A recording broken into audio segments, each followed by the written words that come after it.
Aidan Hutchinson was able to stuff the stat sheet in 2022 with 9.5 sacks, 3 picks, and a second-place finish in Defensive Rookie of the Year.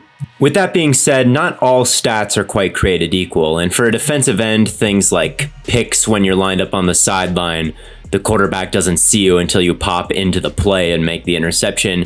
That doesn't happen all the time and is not really indicative of how strong of a player you are. Hutchinson may have outclassed his fellow rookie edge rushers in terms of production, but did he outclass them in terms of game film? And that's the question I aim to answer today.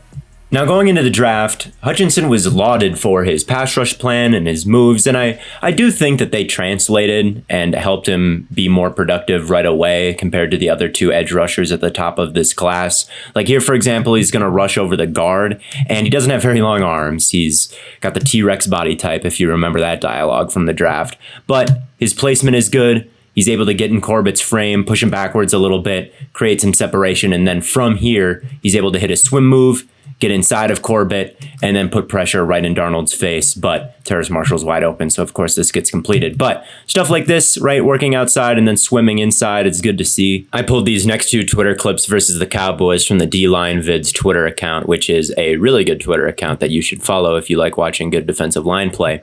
This is against a tight end, but it's still a really good move from Hutchinson. He plays the run, it's play action, sees that it's going to be a pass. He pretends like he's going to rip through the outside shoulder and then hits the inside spin. It totally shakes the tight end, and he's able to continue on and lay a hit on Dak Prescott. And then later in this game, he hits a spin move again, this time on a right tackle, and a decent right tackle at that. Terrence Steele has actually been pretty good over the last few years.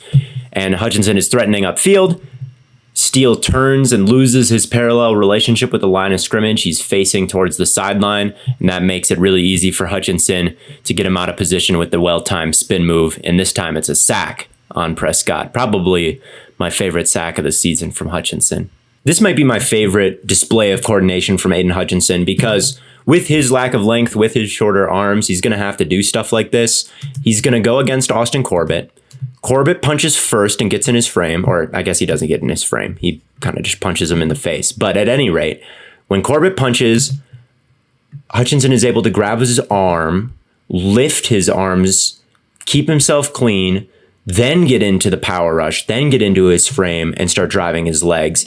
Then he rips through, is able to work his way past Corbett. Now, this doesn't equal pressure on this rep, but I think stringing these 3 actions together, the lift, the power rush with the rip through, I think seeing stuff like that is very important, even though it doesn't show up really anywhere on a stat sheet here. So Hutchinson has some of those inside moves that he breaks out more frequently than a Trayvon Walker or Kayvon Thibodeau. He's able to string moves together. And then, of course, he's got his patented swipe. He was really good at this in college. He was able to do it in the NFL as well. Here he's going up against Brian O'Neill.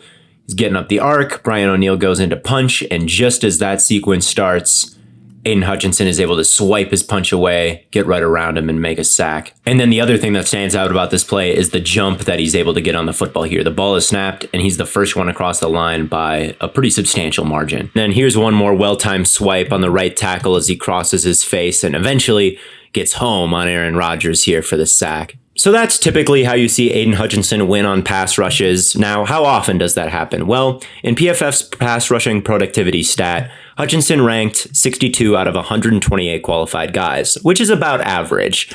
And that's fine. Like, average is a fine place to be for a rookie. I think that he'll get better going forward. But he didn't exactly light the world on fire as a pass rusher, despite the 9.5 sacks. And if you're not a person who believes in any PFF stats, which, you can if you want to, I guess, Aidan Hutchinson was 78th out of 139 qualified players in pressure rate, according to Sports Info Solutions. So again, pretty middle of the pack.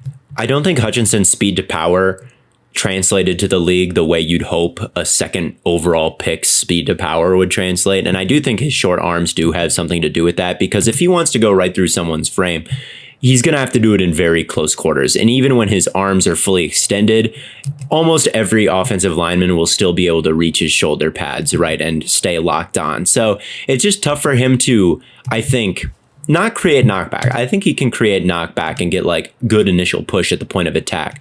But after that, like getting past the lineman and being able to maneuver around him and actually get the sack, Here's another rep that kind of expands on that idea. And again, at the point of attack here, I really like where Hutchinson is at. His pad level is low enough. His hands are low enough. They're in the right spot. I know that he's a strong guy who can drive 71 backwards, but he's trying to take an inside path to free up this blitzer. And I think he's trying to bring this outside arm over so he can shed 71. But when he tries the move right here, 71 is able to stay locked in on Hutchinson, turn him out, and shove him out of the play.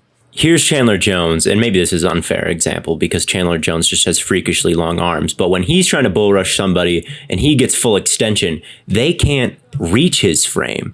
So it's really easy for him to disengage and make a sack, and Hutchinson's just not going to have that. There's still ways he can win, it's just going to be harder for him. That's why this rep kind of intrigued me from Hutchinson, because here he's bringing the power, and instead of using his arms to disengage, he uses his core strength to kind of twist 70 out of the way, and then he spins inside, and Fields gets rid of the ball super fast here. But hypothetically, if Fields had to hold it, that would work for Hutchinson. I also think Hutchinson is not quite as explosive as you'd expect from a number 2 overall pick. That doesn't mean it's bad. I think that it's something he can definitely win with, but he's not going to look like this unless he gets substantially faster and stronger. Like, this is Max Crosby here. And like, look at this rep, right? Like, it would kind of blow my mind if I saw Aidan Hutchinson do that. It would be completely unlike all of his other reps. And Hutchinson is pretty powerful, don't get me wrong. This is another rep against number 71 of the Bears where he has good low pad level, good hand placement, good leg drive, and 71 is crow hopping back into Fields. Hutchinson just can't quite disengage, which I've already outlined. It's good power. It's good enough to win with, but there's always going to be a Rashawn Gary, a Max Crosby, a Myles Garrett out there at the top of the league. And if Aidan Hutchinson wants to get to being like the best defensive end in the draft, which is on the table for a number 2 overall pick, right? That's not an unreasonable expectation, right? But it's like, I just don't know if he has quite the kind of athletic gifts that a lot of guys at the top have. I think his power is fine. Similarly, I think his bend is fine. Like, it's good enough to get the job done sometimes, but it's not like an elite trait. I mean, you'll look at him and then you'll look at James Houston across the line from him and you'll be like, one of these guys has elite bend and the other is just okay. If I had to bet on one of these two to lead the league in sacks, I would bet on James Houston, because he's just that kind of special elastic athlete where he can do stuff like this. And if Hutchinson played that low and was able to win with that kind of bend, I would be like, this is a different player than what I'm used to seeing, because I just don't think that he can do that. He's not that kind of athlete. But I don't want to be too negative, because while James Houston is winning like that, Aidan Hutchinson is on the other side, threatening up the field and then hitting a nasty spin move. So, I mean, if his moves continue to develop and he's one of the better hand fighters in the league, which I don't think is off the table, he's going to be a really good pass rusher, and he's already a decent one for sure. So I don't want to say, like, I think Aidan Hutchinson is bad. I think he's very good. And he's especially good at run defense, which we'll get into. It's just, as a pass rusher, I think that his ceiling is capped at a pretty good one and not one of the top guys in the entire league. I know if I don't mention this, it'll be a common theme in the comments section, but when I say that, I'm sure a lot of people's heads go to like, oh, if he can be an elite guy in the same way that TJ Watt is an elite guy. And even if he gets to TJ Watt levels of hand fighting, which is the best in the league pretty easily, I think, he's still not nearly as big as TJ Watt, and I do think TJ Watt is closer to that elite level of athlete than Aidan Hutchinson is. So I don't think he can get to TJ Watt levels. But that's fine, because he can still be a 10 sack a year guy, and he is a very, very good run defender. He plays fast. He's a good tackler. I think there's a world where one day he becomes very good at disengaging after a power rush, because he is extremely good at stacking and shedding, in my opinion. He is consistently able to have a wide base at the point of attack, hand placement good at the point of attack, extend his arm, get eyes in the backfield, and make the play. Like, he does it all the time. Here he is against fellow first-round rookie Ike Ekwonu, who is like a generationally good run defender in college, and he pretty easily is able to make first contact. Look at how wide the base is. He's not going anywhere. Eyes in the backfield, sees it's developing inside. He pulls Ekwonu down and then is able to be in on the tackle. Here he's lined up against Taylor Moton, who is a very good tackle in the league, and the run doesn't go his way. I actually don't even know if this is a run. It might be an RPO or a play action or something like that. But anyway, the offensive tackle is run blocking here, and look at how Hutchinson takes it on. Again, very wide base, low pad level, gets in Moton's frame, extends his arm, and he stacks him right here. He's got eyes in the backfield. The run doesn't go his way, but if it would have, he is in a great position to make that play. I also think he's pretty quick to recognize what's going on. There's a lot of eye candy here. Aaron Jones fakes like he's getting the handoff. There's a tight end working across the formation. But this is actually a big end around to Allen Lazard. And you can watch Hutchinson, who's unblocked on this play, sort through this mess. And as soon as Rodgers doesn't hand it off to Jones, Hutchinson sees that and is ready to go make a play on Lazard. Now, I don't think that he's an elite athlete. I don't think he's super fluid, and I think that kind of fails him here. He's not actually able to track this down, but the point of this play in terms of positives, it's a good play because I think it shows positives and negatives. The positives are, he's quick to recognize what they're trying to do to him. He just can't quite make the play. Here's another example versus Green Bay. Allen Lazard is going to motion in closer to the formation. Hutchinson notices that. You can see his eyes pick that up. And so he knows that this run is probably going to develop this way to the outside because Allen Lazard is such a good blocker. It's probably going to pin him, and then you're going to see Jones go out that way. And as soon as this ball is snapped, you can see Hutchinson diagnose it all. His eyes go to Lazard. He knows that's who he's got to beat. Now, he doesn't really beat Lazard here. That's the problem.